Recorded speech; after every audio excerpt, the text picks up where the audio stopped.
नमस्कार, आप देख रहे हैं बिस्तक। मैं रजत देवगन। सबसे पहले आप सभी देशवासियों को स्वतंत्रता दिवस की हार्दिक शुभकामनाएं।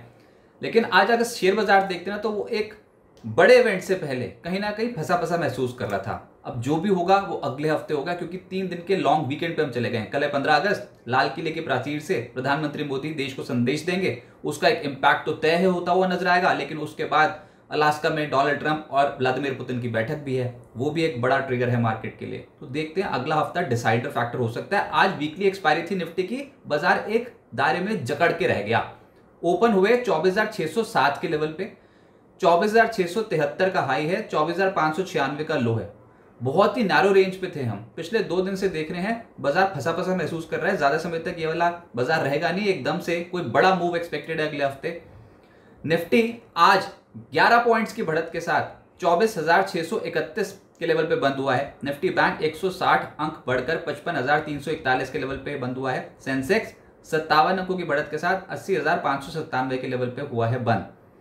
लेकिन बाजार में ना आज इंटरडे में बहुत सारी खबरें आ रही थी। ट्रिगर्स तो भरमार लगी हुई है मार्केट में। मार्केट चलने को नहीं हो रहा है अभी ढंग से। वैसे इस हफ्ते आप 1% ऊपर आ गए हो, लेकिन आज का बाजार अलग था। अच्छा, आप आज वाणिज्य सचिव का ही बयान देख लीजिए। उन्होंने क्या बोला। ओमान के साथ फ्री ट्रेड एग्रीमेंट पर बातचीत पूरी हो चुकी है। ओमान के साथ जल्द ही फ्री ट्रेड एग्रीमेंट पर हस्ताक्षर हो सकते हैं।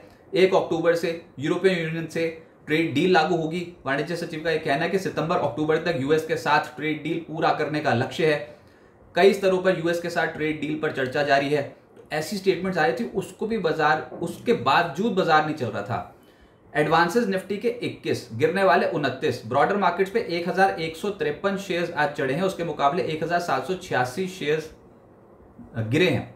बाजार एक बड़े मूव की तैयारी तो कर रहा है, लेकिन बात वही है कि ओवरनाइट पोजीशन कैरी करना ऐसे मार्केट में खतरे से खाली नहीं है। अगर तो डोनाल्ड ट्रंप और व्लादिमीर पुतिन की बात सक्सेसफुल हो जाती है बातचीत, तो बाजार का मूड माहौल देखना क्या होगा। फिर अगले हफ्ते गदर मच जाएगा मार्केट में। लेकिन अगर फिर से डोनाल्ड ट्रंप भड़क गए ना, तो फिर लेने के देने पड़ जाएंगे। ट्रेडर्स के बैक ऑफ द माइंड यही है बस बात।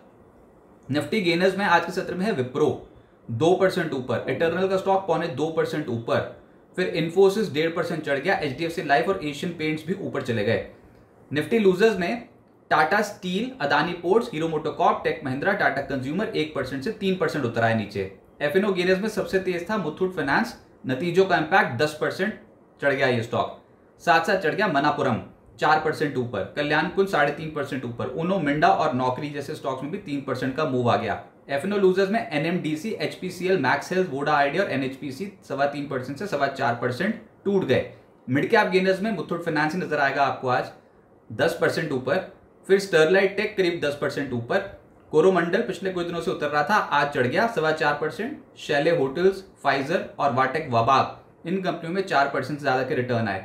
मिड कैप लूजर्स में सूर्या रोशनी, आज के दिन का एक्सीडेंट 11% नीचे। सामी होटल्स 8.25% टूट गया।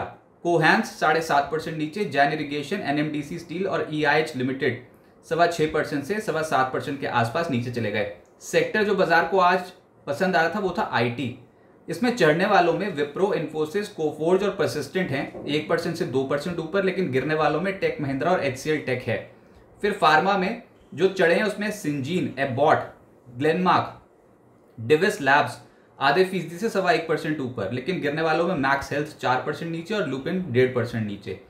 फाइनेंशियल्स में मुथूट फाइनेंस सबसे तेज चला है 10%। उसके अलावा एचडीएफसी लाइफ और आईसीआईसीआई प्रू आधे फीसदी से 1.5% ऊपर थे। आईसीआईसी बैंक और एचडीएफसी बैंक में भी हल्की खरीदारी होती हुई नजर आई। आईसीआईसी बैंक में खबर ये थी कि जो हाल फिलहाल की खबर थी कि 50,000 रुपए का मिनिमम बैलेंस सेविंग अकाउंट में रखना पड़ेगा अगर नया खाता खुलवाना है, तो उसको बैंक ने रिवाइज कर दिया और अब 50,000 नहीं 15,000 रुपए का मिनिमम अकाउंट बैलेंस रखना होगा अगर आप नया सेविंग अकाउंट आईसीआईसी बैंक में खोलते हैं तो शहरों में। मेटल्स में आज गिरने वालों में steel authority, NMDC, Tata steel शामिल हैं। 3% के करीब टूटे। लेकिन चढ़ने वालों में जिंदल स्टील और वेदांता, इन स्टॉक्स में तेजी देखने को मिली। एनर्जी में आज के सत्र में मुनाफा वसूली ज्यादा थी। Aegis chemical, power India, NHPC, GVTND, Tata power 2.25% से 3.25% नीचे आ गए। और ऑयल एंड गैस प्ले भी आज नेगेटिव हो गया, जिसमें HPCL, IOC, oil India, BPCL और पेट्रोनेट ये स्टॉक्स फिसल गए। एफएमसीजी में आज गिरावट देखने को मिली है। पतंजलि में, Godrej consumer, Varun beverages, Britannia, Tata Consumer 1% से 2% नीचे आ गए। अब आगे क्या होगा। स्वतंत्रता दिवस पर 15 अगस्त को लाल किले की प्राचीर से जब प्रधानमंत्री मोदी देश को एड्रेस करेंगे तो उसका इंपैक्ट स्टॉक मार्केट पे सोमवार को पड़ेगा, ये तो आप समझ के चलें। और इस स्पीच को बहुत ही बारीकी से हम एनालाइज करेंगे कि आखिर 2047 तक जब विकसित भारत बनने का लक्ष्य रखा गया है और इतनी ग्लोबल चुनौतियों के बावजूद भारत का स्टैंड क्या है, ये इस स्पीच से पता लगेगा। उसके बाद तो ऑपरेशन सिंदूर पे जो भारतीय रक्षा बलों ने करके दिखा दिया, उस अचीवमेंट को भी बताया जाएगा। लेकिन इंडिया का स्टैंड पॉइंट अभी क्या है इतने ग्लोबल चैलेंजेस को देखते हुए, तो वो जो बोलेंगे उसका इंपैक्ट पड़ेगा। और अभी ये भी समझें आप कि 15 अगस्त को डोनाल्ड ट्रंप और व्लादिमीर पुतिन की बैठक है अलास्का में, उससे जो आउटकम आएगा वो बहुत स्टॉक मार्केट्स पे इंपैक्ट डाल सकता है, यूएस की भी, यूरोप की भी और इंडिया की भी। तो ये जो लंबा वीकेंड आ गया ना, इसमें हम तो चिल आउट कर रहे हैं, लेकिन ये इंपैक्ट जो है ये सोमवार को बहुत तगड़ा पड़ेगा मार्केट के ऊपर। अगर डोनाल्ड ट्रंप शांति से बैठक कराए, व्लादिमीर पुतिन बात मान गए उनकी, तो बाजार बहुत एंजॉय करेगा, एक बड़ा गैप अप। लेकिन अगर वो नाराज हो गए डोनाल्ड ट्रंप, और जैसे वो अभी तक पुतिन के बारे में बोलते हैं कि I am not satisfied, I am dissatisfied, ऐसे करके बोलते हैं, और वो यूक्रेन के साथ युद्ध रोकने पर कोई सहमति बनी ही नहीं, तो फिर तो लेने के देने पड़ जाएंगे भाई साहब। तो ये जो मंडे का जो सेशन होगा वो बहुत बहुत इंपॉर्टेंट है। देखते हैं बाजार किस तरीके से खुलता है। 21 और 23 अगस्त को वैसे जैक्सन होल सिंपोजियम भी है, जिसमें जेरोम पोवेल वो भी अपनी स्पीच देंगे, और इस समय उनके ऊपर दबाव बहुत है यूएस में इंटरेस्ट रेट्स कट करने का। अच्छा, आज एक खबर ये भी आई थी कि एसएनपी ने भारत की रेटिंग को अपग्रेड कर दिया है। भारत की जो सोवरेन रेटिंग है उसको BBB- से बढ़ाकर BBB कर दिया है, आउटलुक स्टेबल ही रखा है। इस खबर के आने के बावजूद बाजार टस से मस नहीं हुआ। अब एक और खबर ये कि भारतीय डेलीगेशन जो है वो रूस जा रहा है। रूस और भारत के बीच में रुपए में व्यापार कैसे हो सकता है, इस पे चर्चा करने के लिए अब वो भारत के रिप्रेजेंटेटिव्स जो हैं वो रूस का दौरा करेंगे। तो ये सारी खबरें आ रही थी आज एक के बाद। उसके बावजूद आज बाजार एक्सपायरी प्रेशर के चलते चल नहीं पाया, और वैसे भी एक लंबे वीकेंड में आप जा रहे थे तो कोई बड़ी पोजीशन लेने के मूड पे भी नहीं था। तो बिल्कुल ही डल सेशन था। 6 हफ्ते की गिरावट पे हालांकि ब्रेक लग गया है। जो 7वां हफ्ता आया है इसमें निचले सौ से आप चढ़े हो 1% के आसपास निफ्टी पे, यानी कि 268 पॉइंट आप ऊपर आ गए हो। अब 2 सत्रों से आप रेंज में फंस गए हो। आप देखो इस समय 2 सत्रों से बिल्कुल ही बाजार एक रेंज में बिल्कुल ही कामकाज होता हुआ नजर आ, नीचे जाने को तैयार हो रहे, ऊपर जाते पिट जाते, नीचे आते तो खरीदारी हो जाती है। और ये जो रेंज है ये टूटेगी जरूर। आर या पार का फैसला होगा अगले हफ्ते ही होगा, ऐसा लग रहा है। एक बड़े चाल की तैयारी करेगा मार्केट, ऊपर आएगा नीचे हम नहीं बता सकते, डिपेंड करेगा डोनाल्ड ट्रंप के मूड पे। 24,685, 24,735 इस लेवल के ऊपर निकल गए और टिक गए, गदर हो जाएगा मार्केट में। मार्केट जो दौड़ने के लिए तैयार हो जाएगा, बुल्स अपनी ग्रिप बहुत मजबूत कर लेंगे, 2 हफ्तों का हाई टूटेगा फिर।